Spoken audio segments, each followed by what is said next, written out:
Hello and welcome back to Tech Comics. Today we'll be looking at the Platinum Age of Comics, which ran from 1897 to 1938. We previously touched on the start of the Platinum Age with the Yellow Kid in McFadden's Flats, but that was just the beginning of a time when comics were starting to become prevalent in the public eye across America. In 1901, The Black Bears was printed in a 9x12-inch hardcover book format, being the first known full-color comic book. In 1905, Winsor McCay created Little Nemo in Slumberland, a full-page weekly strip depicting Nemo having incredible dreams that were interrupted by his waking up in the last panel. Considered a masterpiece for its use in timing, pacing, color selection, and many other details, it also stands as one of the earliest influences on many great artists of later comic ages, including the current comic age. It used a 17x11-inch format that would last over a decade, and despite being large volumes, most comics printed in this time were priced at a bargain 50 cents. In 1910, the series Mutt and Jeff, created by Bud Fisher, used a new format, a hardcover 15x5-inch book which was well suited for reprinting comic strips into a size befitting one strip per side of the page, rather than only printing the then full-page Sunday strips of comics, further cementing the comic strip size in newspapers as being proper for most comics of the age. In 1919, however, the publisher Couples and Leon used a different format, a 10x10-inch book with 4 panels per page. Printed in black and white, they had 52 pages printed at a rate of 25 cents per book. Mutt and Jeff and the series Bringing Up Father were two popular series printed in this format. Then came 1922,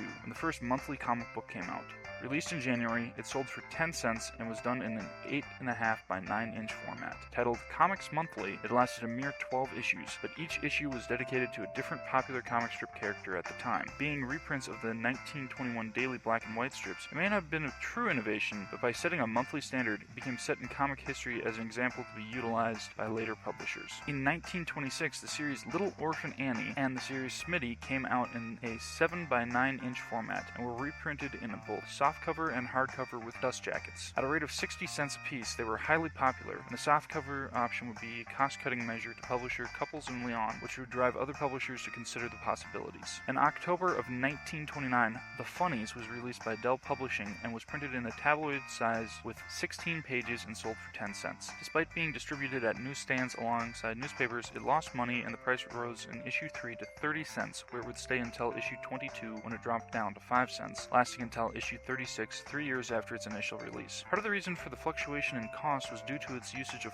wholly original comic strips, not previously printed in any newspaper, and it was done with 4-color printing, a staple of comics for many decades to come. Then came Walt Disney in 1930 with The Mickey Mouse Book, published by Bebo and Lang. The 9x12-inch format, 20 pages long and stapled together rather than bound, another piece of comic book development still used to this day. Despite this actually being a magazine due to the variety of songs, games, and stories, the first true Mickey Mouse comic book would be released in 1931. The Adventures of Mickey Mouse was a 32-page long 5.5x8.5 format, published by David McKay Company with a print run of 50,000 copies. It came out in both hardcover and softcover versions, and a second book in the series came out after the Mickey Mouse cartoons were released, and thereafter the characters were made to look similar to the cartoons. Despite the number of children's comic strips and books released during the Platinum Age, there were also a great many that were not sold on newsstands and were part of an underground culture. Called Tijuana Bibles, despite being made in America, these small dirty comics were thought to be made by members of organized crime families due to their illegal use of well-known trademark characters, as well as many individuals in pop culture. Intellectual property theft is by no means a new invention, and though the publication companies sought legal action, few were able to find, let alone stop, artists producing Tijuana Bibles, in large part due to their use of pseudonyms and falsely representing themselves as the creator of the trademark characters within the pages of these books. The early 1930s were also a time of great trial in large part due to the Depression, with many sequential artists being laid off or having to find additional work. In addition, due to the cost of shutting down the presses and having to restart them later, companies producing comic books were forced to print comics for free for a while and gain funds through advertising space costs. This drew a lot of readership, and as they managed to keep them when they began being sold again, publishers that had been able to survive the initial losses were able to thrive in the growing comic book demand. Most comics printed up to this point had been solely for humor, hence the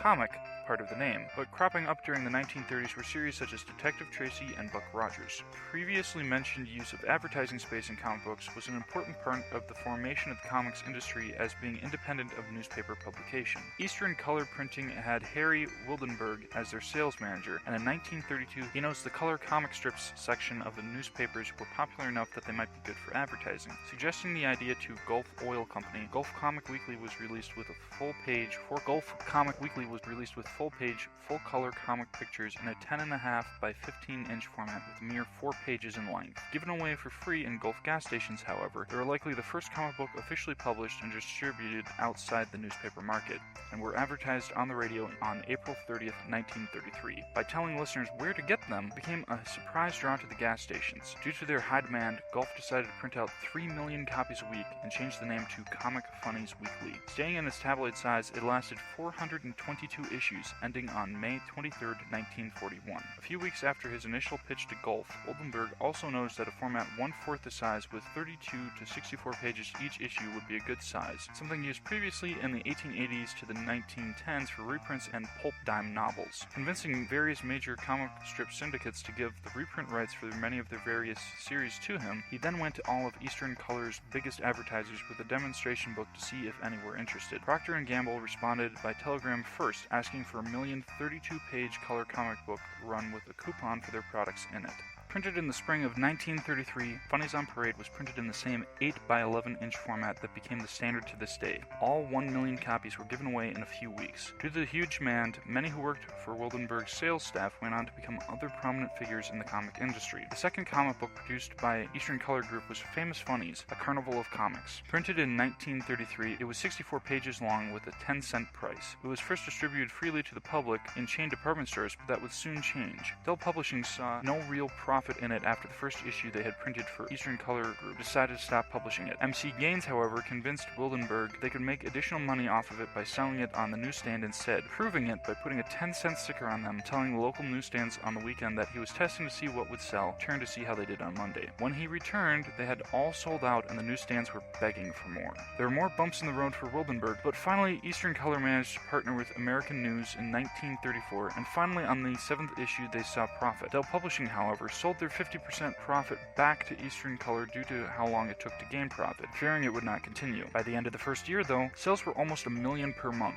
Of interest is how the profit was divided as the series continued. At first, Eastern would see 6 of the 10 cents, then later 6.5. The rest was split between the newsstand and distributor, with the newsstand taking 2 and then 2.5 cents, and American News first taking 1 cent and then later 1.5 cents. Eastern made this information public proudly, defying those who gainsayed them initially. They were making $30,000 per issue from sales alone. Doing so, they also drummed up more business both as a publisher and a printer, still selling advertising space at increasing rates. By the end of the year, their series Famous Funnies had gained respect not only for itself but for comics themselves, and had 5 competitors cropping up. Their monthly series would last 218 issues in total, ending in 1955. Between the number of reprinted comic strips and original comic book publications created in the mid-1930s, the comics industry was starting to see its structure take form. In May of 1936, however, a partnership was formed that would rock the foundation at its core and would soon usher in the golden age of comics. William Cook and John Mahon were former disgruntled employees at National Allied Publications, which was in turn owned by Major Malcolm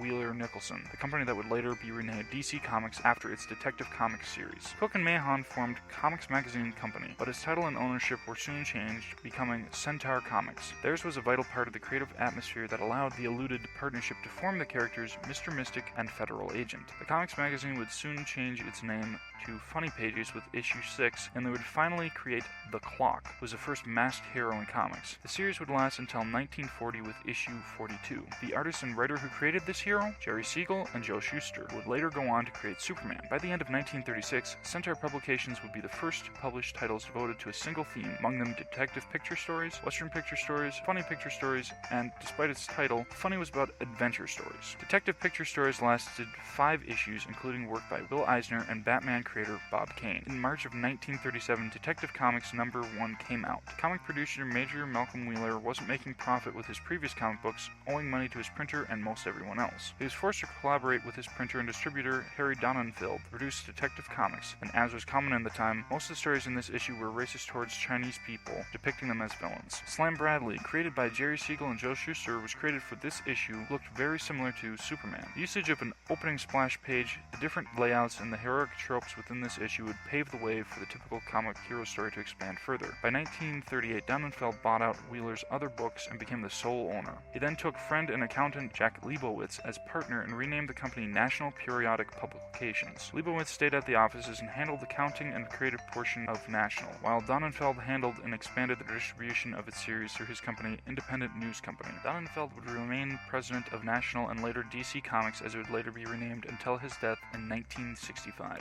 Leibowitz also remained with DC many decades, finally moving to the board of directors of Warner Brothers Company in 1970 and dying in 2000. Detective Comics would be DC's longest-running comic book title due to its appearance of a very famous character to appear 2 years later, but it was Action Comics #1, sold in June of 1938, that would bring the comics industry into the golden age with the now famous Superman. I'll discuss this character and many others as we cover the golden age of comics next time. Stay tuned for more of Tech Comics, and I'll catch you on the flip side.